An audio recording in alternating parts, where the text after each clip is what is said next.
আসসালামু আলাইকুম ও রহমতুল্লাহি ওবরাকাতু। সকলে কেমন আছেন? আশা করি ভালো আছেন। আপনাদের দোয়ায় আমিও ভালো আছি। মাহিন্স ইংলিশ একাডেমির পক্ষ থেকে সকলকে স্বাগতম। English grammar with Mahin sir কোর্সের ধারাবাহিক ক্লাস রাইট ফ্রম ভার্বস আমরা 3টে অংশ আলোচনা করছিলাম। প্রথম অংশে ছিল সাবজেক্ট ভার্ব এগ্রিমেন্ট, দ্বিতীয় অংশে ছিল কারেক্ট ইউজ অফ টেন্স, তৃতীয় অংশে ছিল নন ফাইনিট। তো আমরা অতীত 3টা ক্লাসে আমরা সাবজেক্ট ভার্ব এগ্রিমেন্ট আমরা শেষ করেছি। আজকে আমাদের দ্বিতীয় অংশ কারেক্ট ইউজ অফ টেন্স, অর্থাৎ রাইট ফর্ম অফ ভার্ব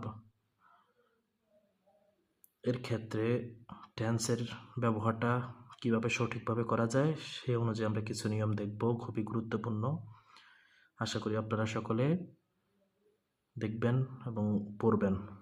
আর যদি কোনো প্রশ্ন বা চাহিদা থাকে আমাকে হোয়াটসঅ্যাপ অথবা কমেন্টস বক্সে জানাতে পারেন।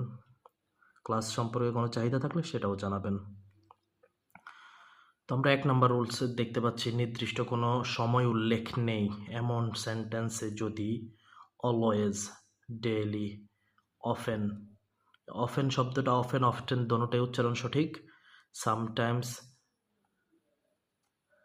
Generally, regularly, every plus time. Every plus time বলতে every day, every week, every year, usually, normally, occasionally এই শব্দগুলা ইত্যাদি থাকে, তবে সেন্টেন্সটি সাধারণত প্রেজেন্ট ইনডিফিনিট টেন্স হয়। তাহলে আমাদের এই শব্দগুলো যদি আমাদের কোনো টেন্সের থাকে, কোনো বাক্যে থাকে, তাহলে আমরা অবশ্যই সেগুলোও প্রেজেন্ট ইনডিফিনিট টেন্স গঠন করব। আর প্রেজেন্ট ইনডিফিনিট টেন্সে আমরা সবসময় জানি প্রেজেন্ট ইনডিফিনিট টেন্সের ক্ষেত্রে আমাদের V1 কাজে লাগে। V1 সর্বদা ভার্বের V1 হবে।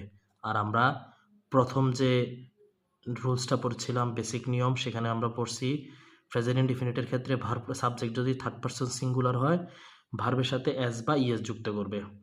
এস বা ইএস যখন থার্ড পারসন সিঙ্গুলার নাম্বার হবে, তাহলে সেক্ষেত্রে আমরা খেয়াল রাখবো এস বা ইএস কখন যুক্ত হবে। আমরা একটা উদাহরণ দেখি। দেখেন, Ratan prepare his lesson regularly. Regularly শব্দ পেয়েছি, অবশ্যই আমরা এটা প্রেজেন্ট ইনডিফিনিট টেন্স হবে। রতন যেহেতু থার্ড পারসন সিঙ্গুলার একজন, তাহলে এটা ভার্বের সাথে এস বা ইএস যুক্ত করলে ভার্বটা সিঙ্গুলার হয়ে যাবে, এই জন্য প্রিপেয়ার্স হয়ে গেছে। বুঝতে পারছেন? এখানে হচ্ছে Tahmina often visit her aunt in Dhaka, মানে তাহমিনা প্রায়শই তার আন্টির বাসায় বা আন্টির সাথে দেখা করে ঢাকাতে। তাহলে তাহমিনা একজন, অফেন আছে প্রেজেন্ট ইনডিফিনিট, আর প্রেজেন্ট ইনডিফিনিটের সাবজেক্ট যদি থার্ড পারসন সিঙ্গুলার নাম্বার হয়, ভার্বের সাথে এস বা ইএস যুক্ত হবে, তাই ভিজিটস হয়েছে। মনে রাখবেন, ভার্বের সাথে এস বা ইএস যুক্ত হলে ভার্বটা সিঙ্গুলার হয়ে যায়। আর ভার্বের স্বভাবত যে আমরা প্রিন্সিপাল ভার্ব, ওগুলো শুধু স্বভাবত প্লুরাল থাকে। When Sumi go to college normally, Sumi কখন সাধারণত কলেজে যায়। আপনি দেখেন এখানে প্রশ্নবোধক চিহ্ন আছে, শুরুতে WH ওয়ার্ড আছে, তাহলে আপনাকে অবশ্যই এটাকে ইন্টারগেটিভ করতে হবে। ইন্টারগেটিভ করতে আমরা জানি, এই যে সাবজেক্ট সুমি আছে, সুমির পূর্বে অক্সিলিয়ারি ভার্ব আসবে আর তারপর মেইন ভার্ব বসবে। তাহলে আমরা দেখি, এটা যেহেতু প্রেজেন্ট ইনডিফিনিট হবে, প্রেজেন্ট ইনডিফিনিটের ক্ষেত্রে আমাদের নর্মালি থাকার কারণে আমরা ভার্বের সাথে অক্সিলিয়ারি ভার্ব ডাজ আনবো। তাহলে দেখেন, ইন্টারগেটিভ করার জন্য when does Sumi go to college normally.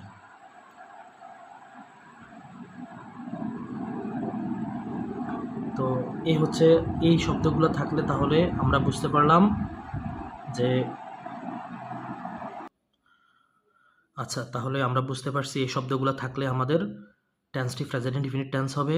R present indefinite টেন্সে যদি সাবজেক্ট একজন থার্ড পারসন হয়, তাহলে ভার্বের সাথে এস বা ইএস যুক্ত হবে। সেম ক্ষেত্রে এটা যেহেতু ইন্টারগেটিভ, তাই আমরা অক্সিলিয়ারি ভার্ব ডাজ আনছি ভার্বের সাথে এস যুক্ত করলে। When does Sumi go to college normally. আর এই যে শব্দগুলো অনেকের মনে থাকতে নাও পারে, সেজন্য আমরা একটা টেকনিক ইউজ করছি, all dogs are killed by UNO. এই কিল্ড ব্র্যাকেটে রাখছি, মানে এটা একটা অংশ মিলানোর জন্য। অল ডগস, দেখেন অল মানে অলতে আপনি অলওয়েজ মনে রাখবেন, ডিতে ডেইলি, ওতে অফেন, এরপরে হচ্ছে জিতে জেনারেলি, এসতে সামটাইমস, এতে অলওয়েজ যেটা আমরা আগে পড়ছি, আরতে রেগুলারলি, ইতে এভরি প্লাস টাইম, ইউতে ইউজুয়ালি, এনতে নর্মালি, ওতে অকেশনালি। এটা all dogs are killed by UNO. এটা মনে রাখলেই আপনার এই শব্দগুলো মনে রাখা সহজ হয়ে যাবে। আশা করি বুঝতে পারছেন। আমরা দ্বিতীয় নিয়মে যাই। রুলস টুতে আছে হিস্টোরিক্যাল ইভেন্ট মানে ঐতিহাসিক ঘটনা, হ্যাবিচুয়াল ফ্যাক্ট অর্থাৎ অভ্যাসগত বিষয়, ইউনিভার্সাল ট্রুথ অর্থাৎ চিরন্তন সত্য। বাক্যটি প্রেজেন্ট ইনডিফিনিট টেন্স হবে। তাহলে আমরা প্রথমে জানতেছি কোন কোন ক্ষেত্রে প্রেজেন্ট ইনডিফিনিট টেন্স হবে। দেখেন শাহজাহান তাজমহল, যে তাজমহল বিল্ড করছে কি শাহজাহান। শাহজাহান 1 বছর থাকার কারণে সেজন্য আমরা কি হয়েছে প্রেজেন্ট ইনফিনিট ভার্বের সাথে এস যুক্ত, Shahjahan builds Taj Mahal. The sun rises in the east, সূর্য সবসময় পূর্ব দিকে উঠে, এটা আমরা জানি, তাই ভার্বের সাথে এস বাই এস যুক্ত হয়েছে প্রেজেন্ট ইনফিনিটের স্বভাবত। এটা হচ্ছে চিরন্তন সত্য। I get up early in the morning, দেখেন I get present indefinite tense হয়েছে কারণ আমার এটা একটা অভ্যাস যে আমি প্রতিদিন সকালে ঘুম থেকে উঠি, এটা একটা অভ্যাস হওয়ার কারণে প্রেজেন্ট ইনডিফিনিট টেন্স হয়েছে। তাহলে ঐতিহাসিক ঘটনা হোক, অভ্যাসগত বিষয় হোক, চিরন্তন সত্য হোক, প্রেজেন্ট ইনডিফিনিট টেন্স হবে। আর প্রেজেন্ট ইনডিফিনিট টেন্সের ক্ষেত্রে সর্বদা মনে রাখবেন থার্ড পারসন সিঙ্গুলার হলে ভার্বের সাথে অ্যাজ বা ইয়েস যুক্ত হবে। আমরা 3 নাম্বার নিয়মটা দেখি। Had better, had rather, would rather, use to, modal auxiliary যেমন can, may, could, might, shall, should, will, would, must, need, ought to, dare to অথবা dare. Am, is, are, am going to, is going to, are going to, was going to, were going to, এগুলা যদি থাকে তাহলে ভার্বের সর্বদা base form বসবে, মানে verb 1 বসবে বেস ফর্ম। এই ক্ষেত্রে আবার যদি সাবজেক্ট থার্ড পারসন হয় সেক্ষেত্রে কিন্তু আপনি আবার ভার্বের সাথে অ্যাজ বা ইয়েস যুক্ত করবেন না, কারণ এগুলো মডালের কারণে ভার্ব বেস ফর্ম হবে সর্বদা। You had better go home now, সর্বদা গো হয়েছে। I would rather die than weak, আমি ভিক্ষা করব না, আমি মরে যাব তারপরেও ভিক্ষা করব না।